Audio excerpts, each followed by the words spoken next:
Bueno, Alejandro es licenciado en Filosofía por la Universidad Autónoma de Madrid y actualmente se encuentra cursando un máster de Lógica y Filosofía de la Ciencia en Salamanca. Y bueno, sus principales intereses, también yo lo conozco hace un tiempo, son la filosofía de la matemática, la filosofía de la ciencia, también se ha metido también en teoría del conocimiento, semántica, incluso ha debatido algunos de los conceptos de Bunge como verdad parcial y su apreciación sobre el problema del conocimiento, el problema de la definición clásica del conocimiento de Gettier. Hoy va a hablarnos sobre el ficcionalismo matemático de Mario Bunge, así que te doy la palabra, Alejandro. Muchas gracias. Gracias, Nico. Buenas tardes y muchas gracias a todos por asistir a estas jornadas. También quiero dar la enhorabuena a Nico por todo el esfuerzo que está haciendo en la organización. Y bueno, muchas gracias por contar conmigo también. Lo que yo quiero hacer es hablaros un poco de la filosofía de las matemáticas de Mario Bunge, que es el ficcionalismo. No voy a hacer una exposición detallada de todo lo que dice Bunge sobre filosofía de las matemáticas, porque no hay tiempo para ello, pero sí me voy a centrar en estas tesis que propiamente se pueden denominar ficcionalistas o ficcionistas. Bien, mi plan es muy sencillo. Voy a empezar describiendo cuáles son las tesis centrales del ficcionalismo bungeano, las tesis centrales de Bunge sobre filosofía de las matemáticas. Después voy a mencionar un par de objeciones que se pueden plantear contra el ficcionalismo y algunas posibles réplicas que se pueden dar desde el ficcionalismo de Bunge, desde la filosofía bungeana. Y para terminar, quiero hacer una sugerencia, no invertir mucho tiempo en ello, pero es algo que me parece bastante interesante, y es que sugeriré una posible compatibilidad entre el materialismo sistémico de Bunge y una filosofía de las matemáticas que no es ficcionalista, que es el estructuralismo matemático, concretamente el estructuralismo matemático eliminativo. Esto va a ser una sugerencia que creo que puede ser valioso investigar. Bien, para empezar me gustaría hacer unos preliminares sobre, en primer lugar, cuál es el lugar de la filosofía de las matemáticas en el conjunto de la filosofía de Bunge. Creo que esto es importante mencionarlo porque Bunge fue uno de los pocos filósofos que emprendieron la ingente tarea de construir un sistema filosófico. Es algo que ya en filosofía no muchos filósofos hacen. Entonces, es muy notable el que Bunge haya sido uno de esos pocos filósofos sistemáticos, ¿no? Como Leibniz, como Kant. Y la naturaleza de la filosofía sistemática es tal que requiere que uno tenga, digamos, una concepción integradora del saber humano. Es decir, si uno quiere hacer filosofía sistemática, uno tiene que ser capaz de dar una imagen general, ¿no? Como dicen, la bigger picture, ¿no? Una imagen global de cómo encajan todos los saberes que tenemos los seres humanos, en particular, cómo encajan todas las diferentes ciencias entre sí con nuestra concepción del mundo. Esto es característico, como digo, de la filosofía sistemática. Entonces, una filosofía de la sistemática por fuerza debe ocuparse de las matemáticas, por la sencilla razón de que las matemáticas son parte de la ciencia y las matemáticas tienen algunas peculiaridades que, al menos a primera vista, pueden llevarnos a pensar, o pueden plantear retos, diversos retos para la filosofía materialista en concreto. Porque estas peculiaridades de las matemáticas incluyen cosas como que, por ejemplo, la matemática es un conocimiento a priori, no es empírico en el sentido de que no se obtiene por experimentación, por ejemplo, o por lo menos no en los casos paradigmáticos. Y también tiene la peculiaridad de que concierne o trata sobre entidades que no son físicas en ningún sentido obvio. Los números no están localizados en el espacio-tiempo, ¿no? Entonces, estas peculiaridades hacen especialmente urgente una filosofía de las matemáticas para un sistema materialista como el de Bunge, ya que, al menos a primera vista, la existencia de una ciencia como las matemáticas parece chocar con el materialismo. Entonces, una filosofía materialista de las matemáticas, como es la de Bunge, va a tratar de, digamos, hacernos ver que realmente no hay una incompatibilidad entre la matemática y una cosmovisión materialista. Bien, esto en cuanto al contexto en el que está la filosofía de la matemática de Bunge. Lo segundo que quiero decir es que conviene diferenciar el ficcionalismo de Bunge del ficcionalismo como se suele entender actualmente, porque el término ficcionalismo hoy en día hace referencia a ciertas tesis que no son exactamente las que defendía Bunge bajo ese mismo rótulo de ficcionalismo. Esta es la definición de ficcionalismo, una de las que propone Mark Balaguer en la entrada que tiene en la Stanford Encyclopedia of Philosophy. Dice, el ficcionalismo es la tesis según la cual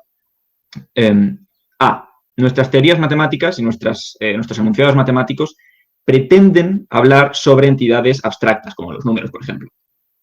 Esto es algo que tiene en común con el platonismo. Sin embargo, B, no hay entidades abstractas y, por tanto, C, nuestras teorías matemáticas no son verdaderas. Este es el rasgo característico principal del ficcionalismo en el sentido más usual que tiene el término hoy en día, y es que las teorías matemáticas no son verdaderas. ¿Por qué? Pues porque para serlo tendrían que existir los objetos que esas teorías describen, a saber, objetos abstractos. El ficcionalismo suele ser defendido por gente que tiene cosmovisiones de tipo nominalista, materialista, que dudan de la existencia de entidades inmateriales. Y la consecuencia, entonces, es que si las teorías matemáticas hablan de estas entidades, entonces, para que estas teorías fueran verdaderas, estas entidades tendrían que existir. Puesto que tenemos razones independientes para pensar que estas entidades no existen, debemos admitir que las teorías matemáticas no son verdaderas.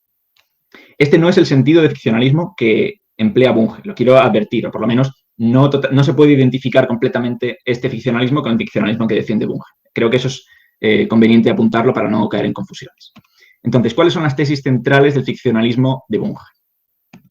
Bueno, hay varias enumeraciones que se pueden dar. El mismo Bunge da en varios lugares varias caracterizaciones de su posición. Yo no he seguido ninguna de esas enumeraciones en particular, sino que lo que he hecho es sintetizar en 3 tesis fundamentales lo que creo que son, lo que es el núcleo de su filosofía de las matemáticas.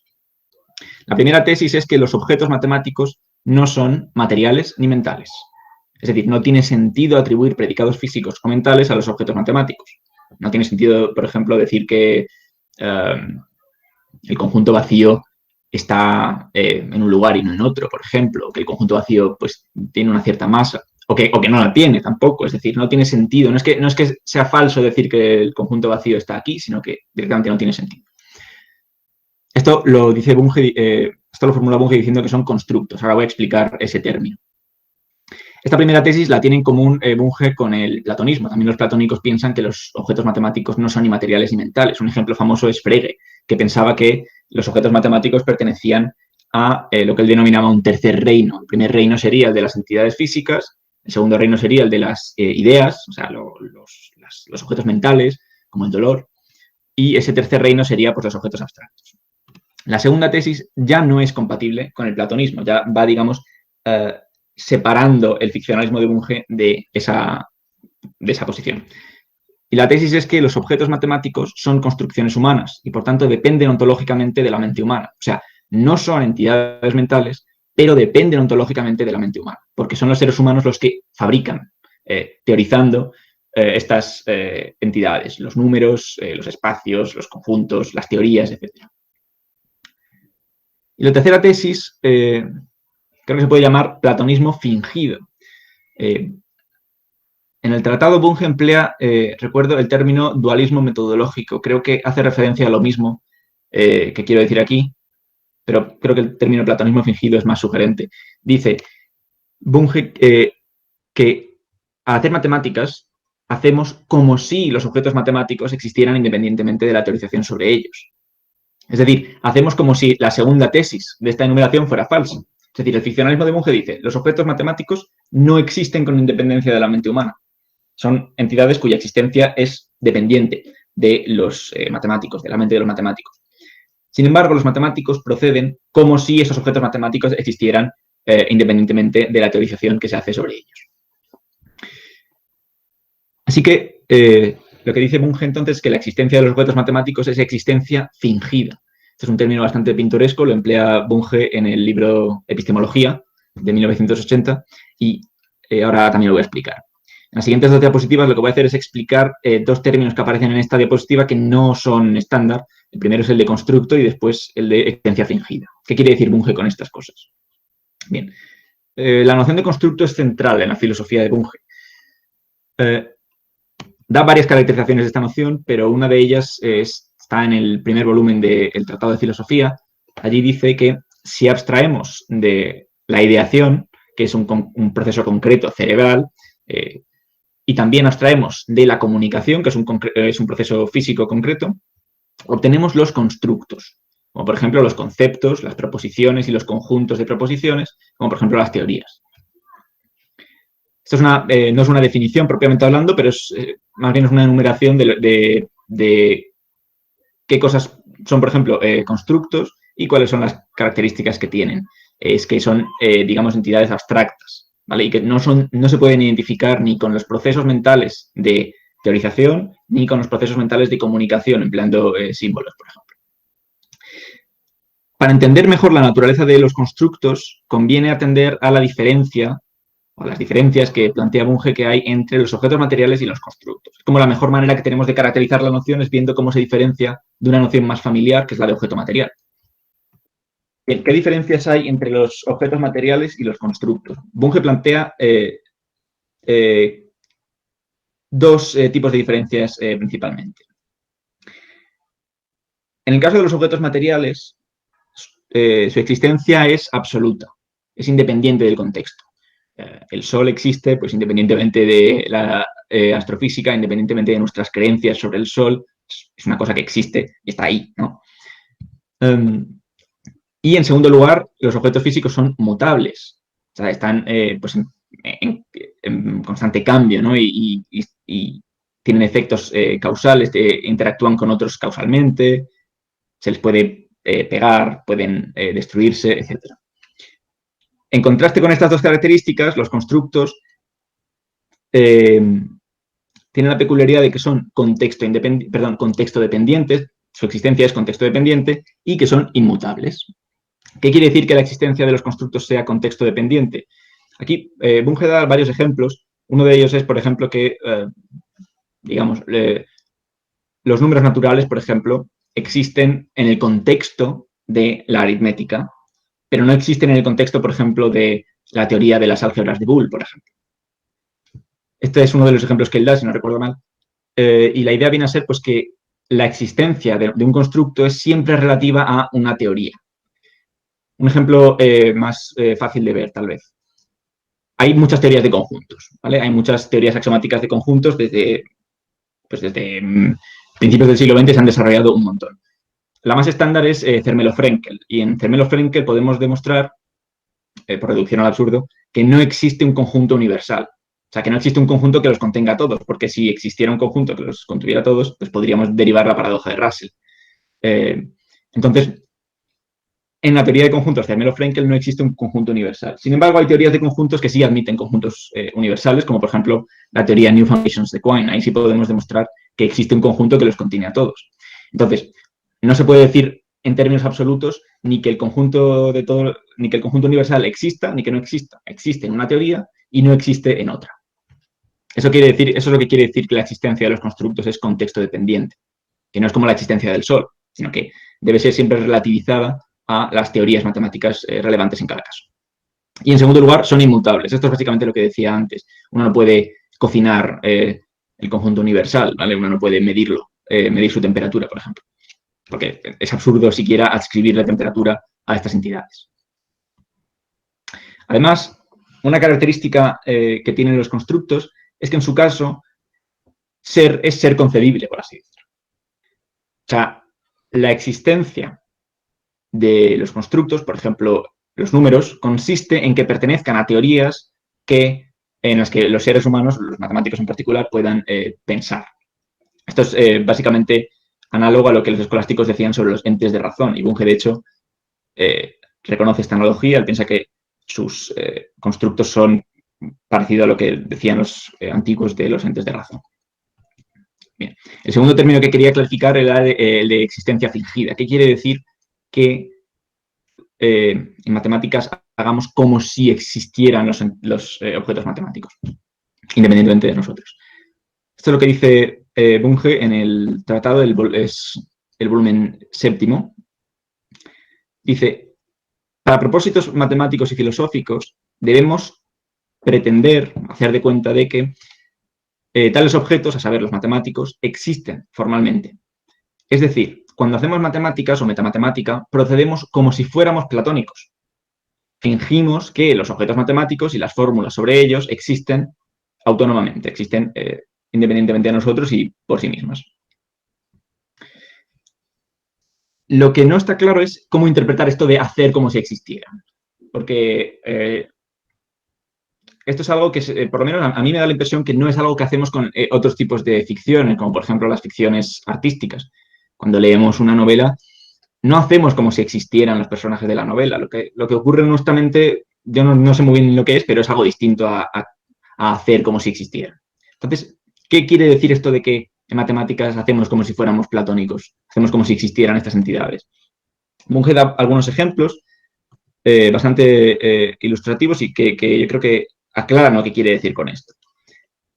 Estos son los que quiero mencionar. En primer lugar, cuando hablamos de una teoría matemática, asumimos que una teoría matemática es, una teoría axiomática, es una colección de enunciados cerrada deductivamente, y eso, por fuerza, va a ser un conjunto infinito de enunciados o de fórmulas. Claro, nadie tiene escrito en ningún lugar todas las fórmulas de la aritmética de Peano. ¿Vale? Nadie tiene la lista de todas las, ni siquiera de todos los teoremas de una teoría más simple como la teoría de grupos, por ejemplo. No se puede escribir todos porque son infinitos. Sin embargo, al hablar de la teoría, suponemos dada la infinitud de sus teoremas. Esto es un caso de aplicación de esto que Bunge llama platonismo fingido. O sea, hacemos como si existieran los infinitos teoremas de la teoría, aunque realmente no podemos en ningún lugar suponer que los tenemos dados. De hecho. En segundo lugar, muchas veces suponemos que una fórmula puede ser satisfecha por infinitas instancias, ¿vale? Sin que nadie las pueda pensar individualmente, ¿vale? Nadie puede pensar individualmente en todos los números reales, sin embargo, podemos hacer afirmaciones con sentido y verdaderas sobre todos los números reales. Pues según Bunge lo que estamos haciendo ahí es suponer que los números reales existen independientemente de nosotros, pero es una ficción, es una cosa que hacemos como si fuera así, pero no hay por qué pensar que es así, de hecho. Y en tercer lugar, este es un ejemplo que creo que no da Bunge, por lo menos no en el lugar del que yo he sacado esta cita, pero creo que encaja aquí, y es el uso del axioma de elección. El uso en general de métodos no constructivos en matemáticas, que viene a decir, para no entrar en asuntos muy, muy técnicos, que hay ciertas entidades matemáticas que existen, aunque nosotros no las podamos de hecho construir. Por ejemplo, el axioma de elección alude a la existencia de ciertas funciones, pero no nos dice cómo describir esas funciones, por ejemplo. O sea, dice que existen, ¿no? Bueno, pues esto es un caso también de platonismo fingido, porque hacemos como si existieran estas cosas independientemente de nosotros, pero no tenemos por qué comprometernos seriamente con ello. Esto es afín a lo que Stuart Shapiro denomina working realism, que podemos traducir quizá como realismo metodológico, que viene a ser la idea de que viene a ser, digamos, una actitud matemática, metodológica, que consiste en el uso de cosas como el axioma de elección, la lógica clásica, el principio de tercio excluso, cosas que son rechazadas notablemente por escuelas como los intuicionistas, que no es que impliquen que uno crea en la existencia independiente de los objetos matemáticos. Más bien lo que ocurre es que si los objetos matemáticos existieran independientemente de nosotros, eso sería una explicación muy natural de por qué estos métodos nos parecen fiables. Entonces lo que hacemos es, no, usamos estos métodos y eso viene a ser como si creyéramos en la existencia de esas entidades, porque esa existencia justificaría el uso de estos métodos. Bien, pues tras esta breve caracterización de lo que es el ficcionalismo de Bunge, por supuesto he omitido muchos detalles, espero que si se os ocurre alguna cosa que se me haya olvidado, os agradecería que la mencionarais en la discusión, porque seguramente es así. Lo que quiero mencionar ahora es un par de objeciones y algunas posibles réplicas que se pueden dar. La primera objeción tiene que ver con la objetividad de la matemática, y es la siguiente. Si los objetos matemáticos son creaciones humanas y su existencia es fingida, ¿cómo se explica la objetividad de las matemáticas? O sea, ¿cómo es posible una ciencia acerca de meras ficciones? Esto es una actitud, digamos, una reacción que muy naturalmente puede despertar una filosofía ficcionalista de las matemáticas. parece como que no tiene sentido decir que las matemáticas tratan sobre ficciones, sino que deben tratar sobre algo más real, algo más sólido, porque de otra manera no sería una ciencia. Bien. La réplica que se puede dar a esto, y de hecho Bunge sugiere esta idea en varios lugares, tiene dos partes. En primer lugar, los objetos matemáticos se introducen en las teorías relevantes en cada caso de maneras pautadas y lógicamente rigurosas. Dos ejemplos son la postulación y la construcción. Por ejemplo, la construcción de Hamilton de los números reales, de los números complejos, consistió en ver que podíamos... bueno, Hamilton se basaba en una intuición previa de que los números complejos se podían identificar con los puntos del plano real. Lo que hacía Hamilton era decir, bueno, pues, ¿por qué no identificamos los números complejos con pares de números reales? ¿No? Entonces, por ejemplo, un número complejo de la forma A más BI sería el par AB, donde A y B son números reales, por ejemplo. Eso es una construcción en el que básicamente tenemos unos objetos matemáticos previos, los números reales, y los empleamos aplicando diversas operaciones sobre ellos para elaborar un nuevo dominio de entidades que satisfacen ciertas operaciones y relaciones. Esto es un proceso pautado y lógicamente riguroso. No es, digamos, una tarea arbitraria de invención. Y esto es, digamos, parte de lo que justifica que digamos que la empresa epistémica de las matemáticas no sea subjetiva y arbitraria, sino que tenga cierta objetividad. ¿Vale? Estos son los métodos concretos con los que las entidades matemáticas se introducen, no son cualquier cosa. En segundo lugar, Bunge sugiere algo muy interesante, y es que la objetividad de la matemática se deriva de los métodos que emplea, más que de, digamos, el tipo de entidades a las que se refiere. Porque la ciencia fáctica, como por ejemplo la física, ¿de qué deriva su objetividad? Pues en gran medida de que los objetos de los que trata están ahí fuera, son objetos públicos, digamos, que no dependen para su existencia de la subjetividad del científico. De ahí es donde deriva la ciencia fáctica su objetividad. Claro, Bunge no puede decir lo mismo en el caso de la matemática, porque Bunge sostiene que los objetos matemáticos no existen realmente, sino que son creaciones humanas, son ficciones. Entonces, ¿de dónde deriva la objetividad de la matemática? Pues de los métodos que emplean. Esta es la cita de Bunge, está en el segundo volumen del tratado, y a mí me parece bastante bonito lo que dice aquí. Dice que la objetividad metodológica de las matemáticas consiste en tres cosas. En primer lugar, en su impersonalidad. En tercer lugar, en el acatamiento de las asunciones y reglas acordadas de antemano, incluyendo los principios generales del razonamiento correcto. Y en tercer lugar, en la justificación, en la práctica de que se justifican tanto las asunciones y las reglas, tanto las asunciones como las reglas, en términos de valores impersonales como la cobertura, la sistematicidad, la validez y la claridad. Es decir, las matemáticas son una empresa científica objetiva, no porque se refieran a unas entidades realmente existentes, sino porque emplean métodos que son los paradigmas de la objetividad, a saber, la impersonalidad y el uso de métodos de razonamiento comúnmente aceptados. Es decir, ningún matemático va a decir, por ejemplo, lema 1, lo que sea, y después demostración. Me gustaría que esto fuera verdad, por favor, creedlo porque así me sentiré muy bien.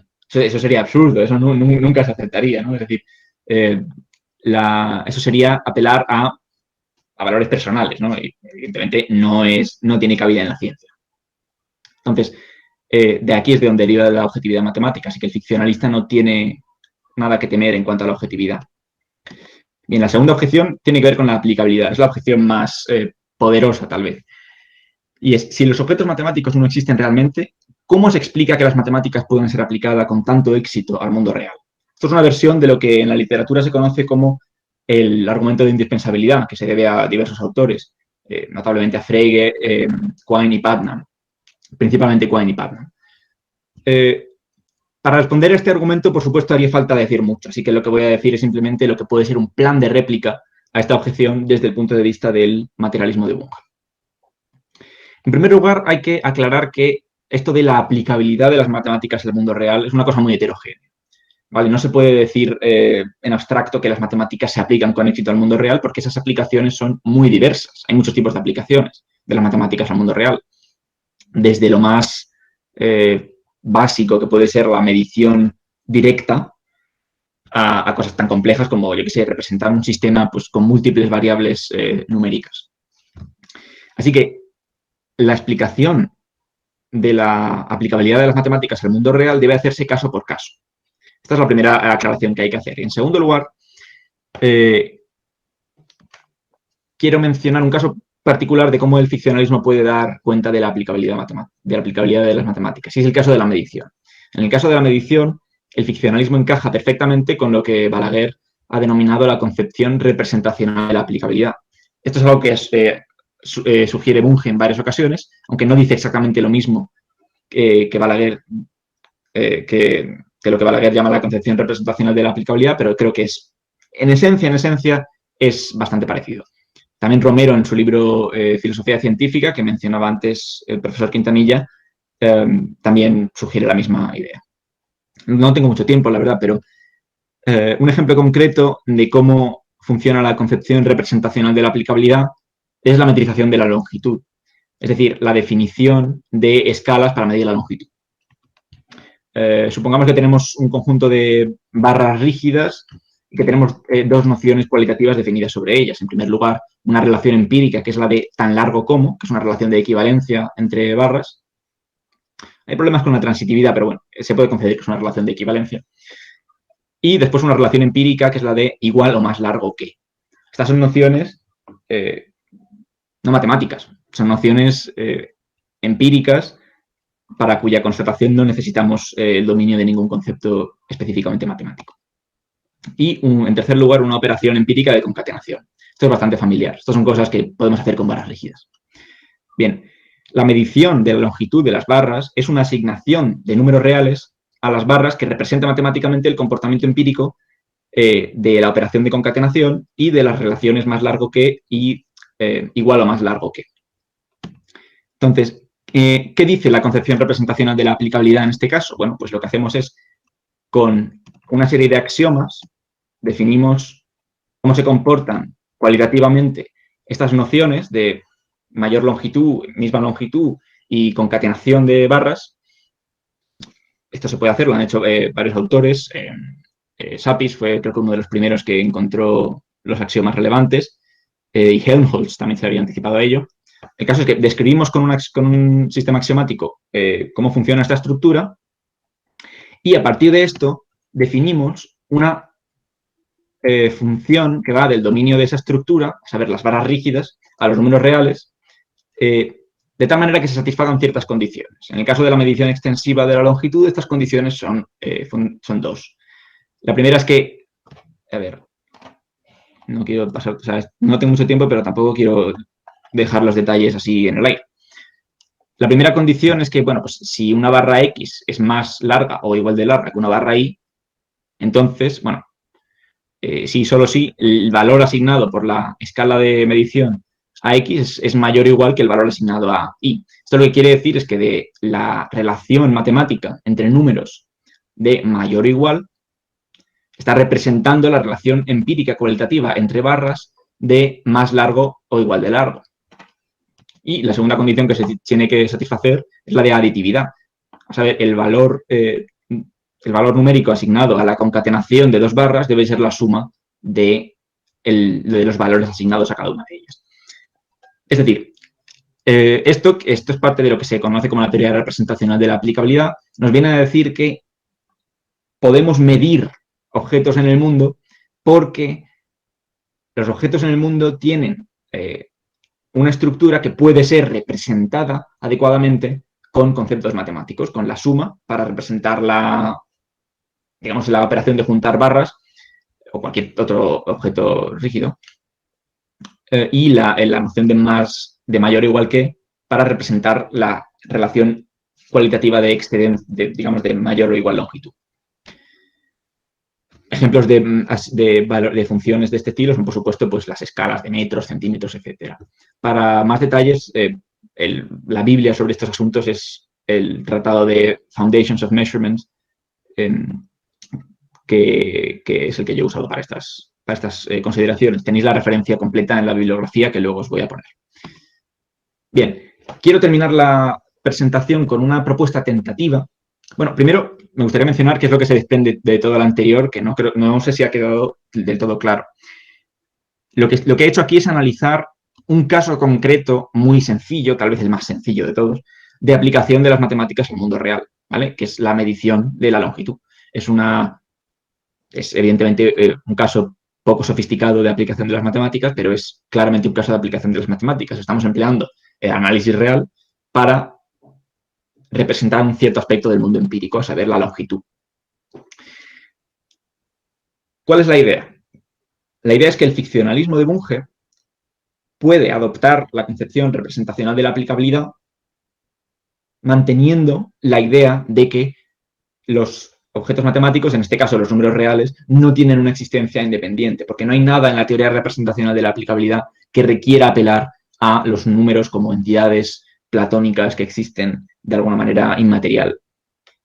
Que esto viene a ser una respuesta a la objeción de la aplicabilidad. Como dije, la objeción de la aplicabilidad no se puede responder así directamente, sino que hay que hacer un estudio caso por caso.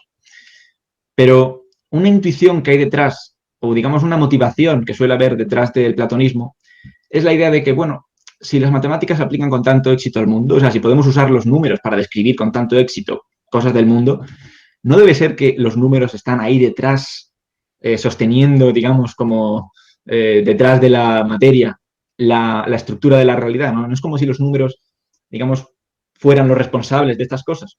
La teoría representacional de la aplicabilidad nos viene a decir que no, que realmente podemos explicar las aplicaciones de las matemáticas sin apelar a estas consideraciones metafísicas.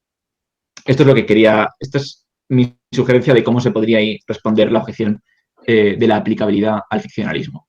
Es una sugerencia que no es mía, evidentemente. La sugiere Bunge y también más recientemente Romero, aunque ellos, al menos en los textos en los que yo he visto, no parecen inspirarse tanto en la concepción representacional de la aplicabilidad, en este sentido estricto de emplear la teoría de la metrización y la axiomatización de estructuras empíricas como hacen Krantz, Sapis, Luce y Tversky en el tratado este que menciona. Pero bueno, pasando ya a la última cuestión que quería mencionar. Lo que quiero hacer es una propuesta tentativa, no es algo que esté, que yo sepa, muy trabajado, y es la idea de que el ficcionalismo matemático es una de las filosofías de las matemáticas que uno puede adoptar desde el materialismo sistémico de Mario Bunge, pero no necesariamente la única. Y lo que yo quiero sugerir es que el estructuralismo matemático puede ser coherente con el materialismo sistémico. El estructuralismo matemático, para decirlo muy brevemente y a trazos muy gruesos, es la idea de que la matemática es la ciencia de estructuras.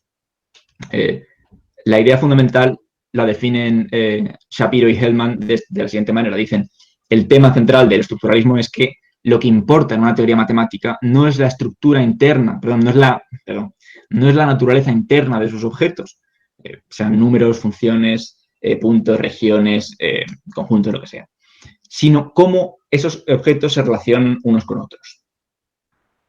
Hay muchas opciones, pero las principales son el estructuralismo ante-Rem y el estructuralismo eliminativo. El estructuralismo ante-Rem difícilmente va a ser compatible, creo yo, con el materialismo sistémico de Bunge porque es una forma de platonismo matemático. Viene a decirnos que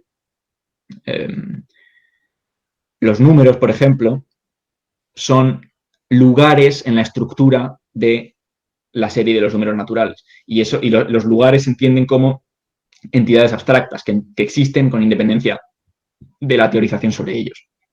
Entonces, esta forma de estructuralismo quizá no es del todo compatible con el materialismo de Bunge.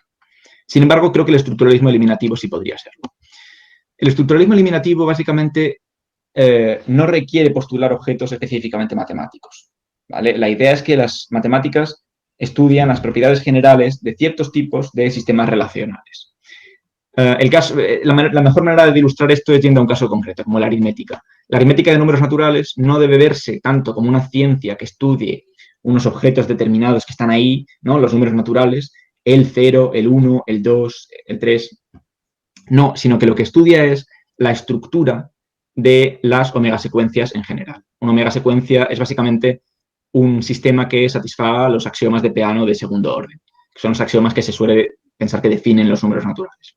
No los he puesto aquí, pero creo que son relativamente familiares. Entonces, la idea más simple es la siguiente. Supongamos que phi es un enunciado de la aritmética de Peano de segundo orden. Su traducción estructuralista en la versión más simple es la siguiente. Voy a explicar qué es lo que quiere decir esto.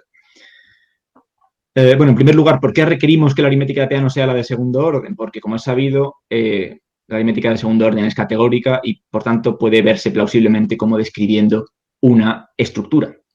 ¿Vale? La aritmética de Peano de primer orden no es categórica, tiene modelos no estándar, por tanto, no caracteriza adecuadamente la estructura de los números naturales. Entonces, supongamos que phi es una afirmación de la aritmética de Peano de segundo orden. Por ejemplo, que 1 es mayor que 0. Eso es un teorema muy sencillo, evidentemente, pero es un enunciado de la aritmética. Su traducción estructuralista viene a ser la siguiente. Toda relación que satisfaga los axiomas de Peano de segundo orden es tal que también satisface ese enunciado. ¿Vale? Esto dicho así a trazos muy gruesos. Eso no es literalmente lo que dice ese enunciado, pero la idea es la siguiente. En todos los sistemas que tengan la estructura que debe tener un sistema para ser un modelo de los axiomas de Peano de segundo orden, es el caso que el segundo elemento, el que llamamos 1, es mayor que el primer elemento, el que llamamos 0. O sea, no hay unos objetos determinados que sean el 0 y el 1, sino que 0 y 1 se refieren a el primer y el segundo lugar de cualquier omega secuencia. Una complicación con esto es que la versión más desarrollada de estructuralismo eliminativo apela a operadores modales. Es la versión de Hellman. Esto lo propone Hellman para evitar un problema de vacuidad que se desprende del hecho de que si no existe ninguna relación que tenga las características que exigen los axiomas de Peano, entonces de eso se sigue que todas las relaciones que tengan esas características también tienen cualquier otra característica que mencionemos. Esto es una peculiaridad de la lógica de primer orden, y es que si no existe ningún objeto que satisfaga una determinada propiedad, entonces todos los objetos que satisfagan esa propiedad también satisfacen cualquier otra. Es un problema de vacuidad. Entonces, para solucionar eso, lo que hace Hellman es decir, bueno, no, lo que dice el estructuralismo no es todas las relaciones que tengan las características de la relación de sucesor de Peano son tal y cual, sino necesariamente todas las relaciones que tengan esas características, etc. El problema es que Bunge no sé si aceptaría esto porque era un detractor de la aplicación en filosofía de la lógica modal. A mi modo de ver, las razones que aduce Bunge en contra de la lógica modal no son del todo convincentes, pero en cualquier caso esto no lo vamos a discutir ahora.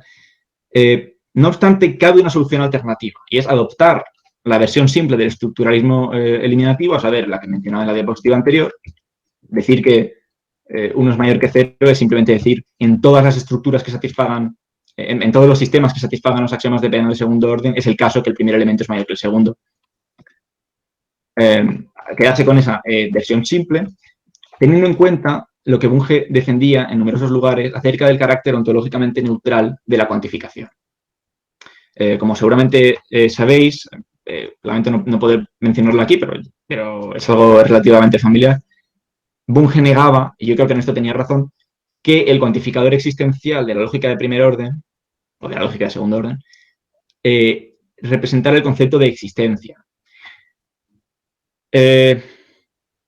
Si uno tiene en cuenta esto, entonces el problema de vacuidad se disuelve en realidad, porque el problema de vacuidad básicamente es el siguiente. Si no existe ninguna entidad, si no existe ningún sistema de objetos que tengan las características que requieren los axiomas de Peano, entonces cualquier cosa se sigue de esos sistemas de objetos porque no existe ninguno.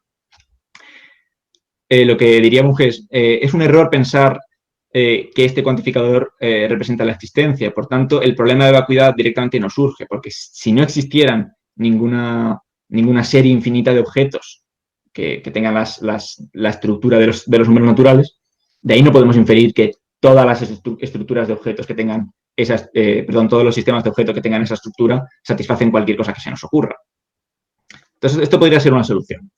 Pero bueno, entiendo que estas dos últimas diapositivas quizá no estén muy claras porque es algo que lo propongo como una sugerencia tentativa.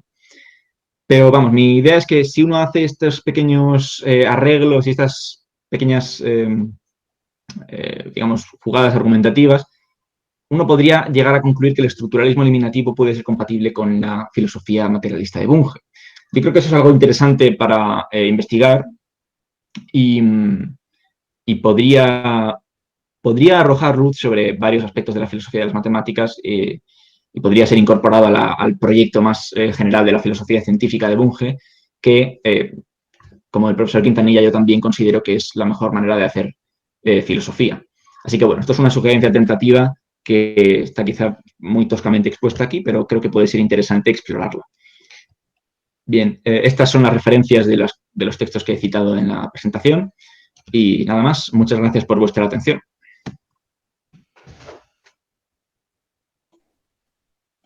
Bien, buenísimo, Alejandro, excelente.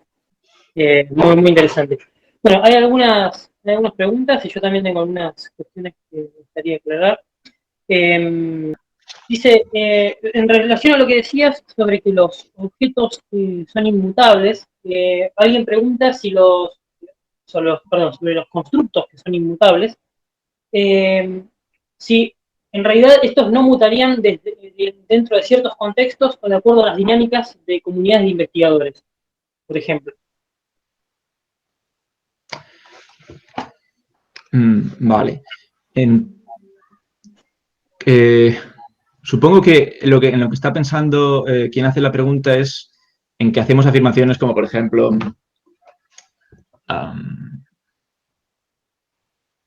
los pitagóricos descubrieron que la diagonal del cuadrado es inconmensurable con su lado, o en tal momento se descubrió que pi era trascendental, cosas así. Como que ese es el tipo de cambios que se asocian a los objetos matemáticos. O sea, si esas afirmaciones son verdad, entonces podríamos decir que los objetos matemáticos sí mutan, en el sentido de que vamos descubriendo cosas sobre ellas y, por tanto, se descubre que son de una manera, se descubre que son de otra. No lo sé, yo soy reacio a pensar que esos son cambios en los objetos. Realmente, yo creo que Bunge podría decir que son cambios en nuestras creencias sobre esos objetos. Por supuesto, manteniendo en el trasfondo la idea de que no existen independientemente de nosotros. O sea que no sé si es tan decisiva esa objeción. Ahora que creo que Bunge menciona este asunto en algún lugar del tratado, pero no recuerdo qué es lo que decía en concreto. O sea, yo diría que si bien es cierto que uno puede hacer afirmaciones que parecen comprometerse con la idea de que los objetos matemáticos cambian, esas afirmaciones se pueden interpretar de manera que lo que digan es que lo que cambian son los matemáticos y sus actitudes respecto de los objetos sobre los que teorizan. No sé si esto es satisfactorio, pero bueno, es lo que yo diría. Pero esos cambios en la forma como se conceptualizan esos objetos son los que dan forma a los objetos, ¿no? O sea, los constructos depende es de cómo los pensamos. Entonces los constructos mismos cambian si lo que pensamos sobre ellos cambia, pues porque son dependientes de la mente. Es un buen punto, es verdad. Yo creo que lo que aquí diría Bunge es que, bueno, una cosa que está clara que no he mencionado, pero que gracias por mencionarla ahora, es que la naturaleza de esa dependencia ontológica de los objetos con respecto de la mente, de los objetos matemáticos con respecto a la mente, no está del todo clara. De hecho, Jean-Pierre Marquis tiene un artículo donde comenta este asunto, dice que es una de las cosas que son más difíciles de entender del ficcionalismo de Bunge y es en qué consiste esa dependencia ontológica. Así que eso es un punto quizás no muy claro del ficcionalismo de Bunge. Es cierto que por ahí sí se podrían plantear objeciones más serias. Lo que yo creo que diría Bunge es que una vez que creamos un objeto matemático, adquiere, en virtud de esos patrones de objetividad metodológica que tienen las matemáticas, adquiere una cierta existencia independiente. Por supuesto, es existencia fingida. Entonces, cuando vamos descubriendo cosas sobre ese objeto, no podemos decir que cambie. O sea, a mí no se me ocurre ningún ejemplo en el que uno pueda decir hemos creado un objeto y ese objeto va cambiando. Quizá lo que vamos refinando son nuestras maneras de referirnos a ellos. Pero vamos, concedo que es un punto muy bueno, porque es verdad que en algún lugar sí Bunge dice que los objetos matemáticos empiezan a existir cuando los creamos y si los seres humanos desaparecieran de la faz de la Tierra, entonces dejarían de existir. Eso sí se puede ver como un caso de cambio, así que sí, es cierto que hay un punto difícil ahí. Buena observación. Yo no sabría cómo responderla actualmente, pero es un buen punto. ¿Puedo decir algo? Sí, por favor. Sí. Bueno, en primer lugar, muchas gracias por tu exposición, Alejandro. Me parece fantástica. Me ha encantado. Y una pregunta. Todo tu intento final de hacer compatible el conceptualismo ficcionalista de Mario Bunge con el problema de la aplicabilidad de las matemáticas, ¿cómo quedaría todo tu argumento si partimos del supuesto de que en realidad las matemáticas así globalmente no son aplicables a la realidad? Esto lo descubrieron ya los pitagóricos. Los pitagóricos pensaban al principio que todas las cosas estaban hechas de números, porque estaban acostumbrados a contar los granitos de arena y las piezas, etcétera, y de ahí salía toda la aritmética. Hasta que parece que descubrieron que había números incongruentes con la operación de contar, como es, por ejemplo, la raíz cuadrada de 2 o el número pi, etcétera. Y entonces dijeron, bueno, no importa, podemos seguir trazando triángulos sobre la arena y calculando distancias y comparando longitudes, etcétera, y cuando nos aparezca un número irracional, pues simplemente ya sabemos que esto es una aproximación y punto. Las matemáticas no nos dicen cuánta distancia hay entre dos puntos, sino cuánta distancia hay entre dos puntos dentro del margen en el que podemos utilizar números naturales para representar esa distancia. Si tenemos que meter ya un cálculo que nos implica números irracionales, etcétera, esos números ya no representan la distancia entre dos puntos, sino nuestra forma de concebir esa distancia. Quiero decir, las matemáticas en realidad no son copias de la realidad. Las matemáticas son una ficción, un invento, con el cual nosotros mejoramos nuestra precisión para contar cosas, para contar en el sentido de cuentas, ¿no? Siempre yo digo a mis estudiantes que el modelo mecánico de las operaciones matemáticas no son las operaciones de ordenador digital, son las operaciones del ábaco. El ábaco cuenta números y los números son cuentas, son piezas. Bueno, pregunto, si adoptamos ese punto de vista, el problema de la aplicabilidad de las matemáticas en cierto modo desaparece. Son ficciones muy especiales que tienen todas esas características que tú has dicho que están muy bien, pero no tienen la característica de ser ficciones que representen la realidad, porque sí, hay veces que esas ficciones no representan nada, otras veces están muy alejadas de la representación correcta de la realidad, y otras veces están más próximas y nos permiten afirmaciones parcialmente verdaderas acerca de la realidad, etcétera. No sé cómo lo ves esto. Muchas gracias por la pregunta. Creo que es completamente cierto. Claro que no todas las matemáticas son aplicables a la realidad, hay muchos desajustes. Y bueno, una versión también de esta misma objeción es que, bueno, hay muchas partes de las matemáticas contemporáneas que no tienen nada que ver con nada que se pueda parecer al mundo físico. El ejemplo más notable, por supuesto, es la teoría de conjuntos más avanzada, en las que se trata con colecciones, bueno, con conjuntos de tamaños inimaginables, con cosas realmente enormes, ¿no? Entonces, eso nunca va a tener aplicación, bueno, por lo menos, pues, no parece que nunca se vaya a aplicar, ¿no? Eso es cierto. Creo que esto es compatible, no obstante, con la concepción representacional de la aplicabilidad, porque lo que esta concepción de la aplicabilidad viene a decir es que las matemáticas no se inventan necesariamente con el propósito de representar. Más bien es una invención que vamos haciendo independientemente y después, si resulta que en el mundo hay cosas que tienen una determinada estructura que podemos representar con las matemáticas, pues tanto mejor, ¿no?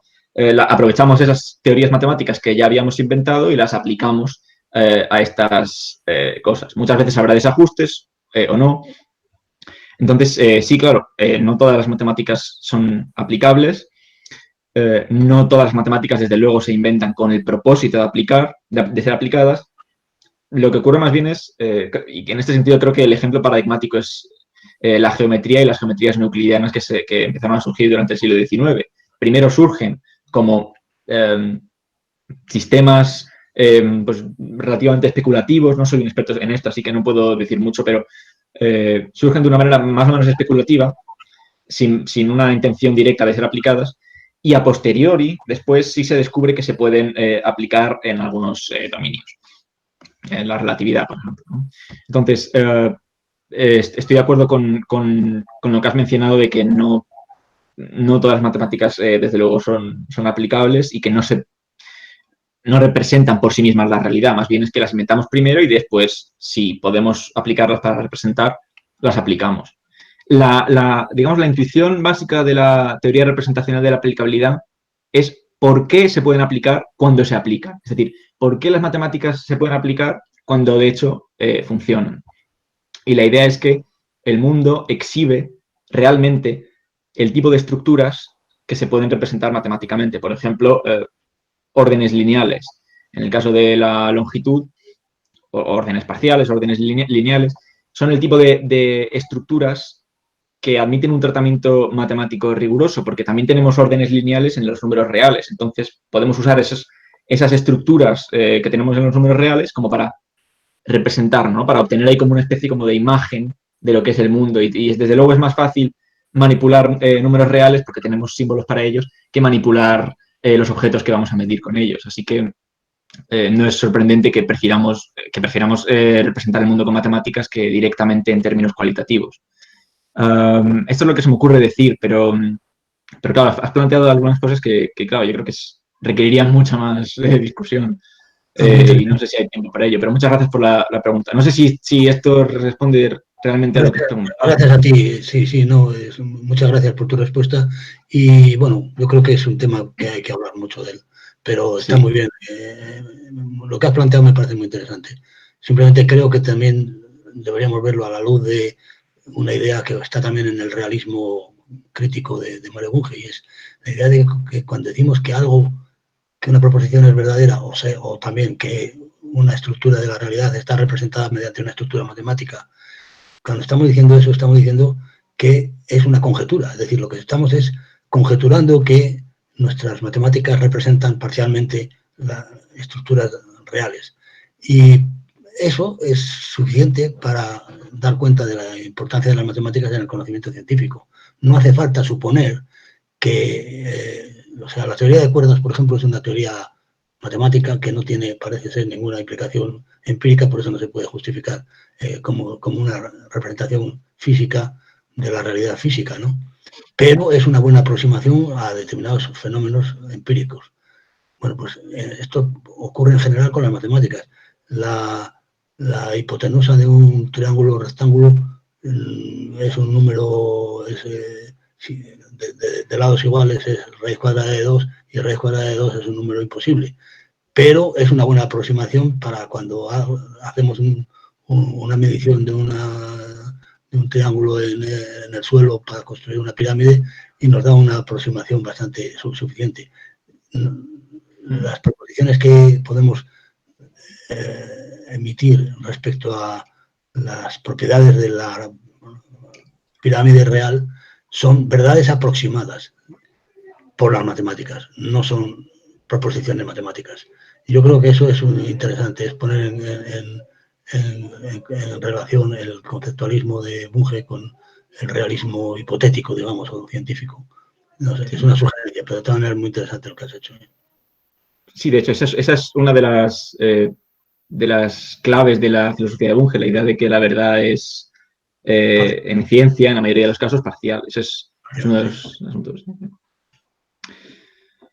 Muchas gracias. No, gracias a ti. Bien, bueno, yo tengo una pregunta, si no es mucha molestia. Hasta ahora hemos, por ejemplo, justo el ejemplo particularmente del ficcionalismo, como se toma en general en la academia, y me interesaría saber si podría aplicarse un concepto de verdad matemática desde el coherentismo como teoría semántica, para darle un valor de verdad justamente a esas teorías que no tendrían supuestamente valor de verdad en el ficcionalismo. El ficcionalismo no a la Bunge, sino el ficcionalismo académico. Lo que sí es verdad es que el propio Bunge se muestra bastante favorable a la teoría de la coherencia como la teoría de la verdad que encaja mejor con la verdad matemática. Esto lo dice en el tratado, o en el volumen 1 o el volumen 2. No sé si lo que dice es enteramente preciso, porque lo que sugiere es que la teoría de modelos es la mejor teoría que tenemos acerca de la verdad matemática. Y bueno, yo creo que eso es seguramente verdad, o por lo menos para el caso de enunciados matemáticos en teorías formalizadas, porque la teoría de modelos presupone que estamos tratando con teorías en lenguajes formales. Y después dice que, bueno, la idea básica de la verdad en teoría de modelos es la de verdad en un modelo, ¿no? Dices que un enunciado es verdadero en un modelo. Por ejemplo, 0 es mayor que 1 es verdadero en la estructura de los números naturales. Y eso se define con precisión en la definición recursiva de verdad en una estructura en teoría de modelos. Esto es familiar. Lo que dice es que eso es un caso de coherencia, porque estás encajando dos estructuras conceptuales. Por un lado, el lenguaje formal de la aritmética y por otro lado, una estructura de objetos también conceptuales, que son los números.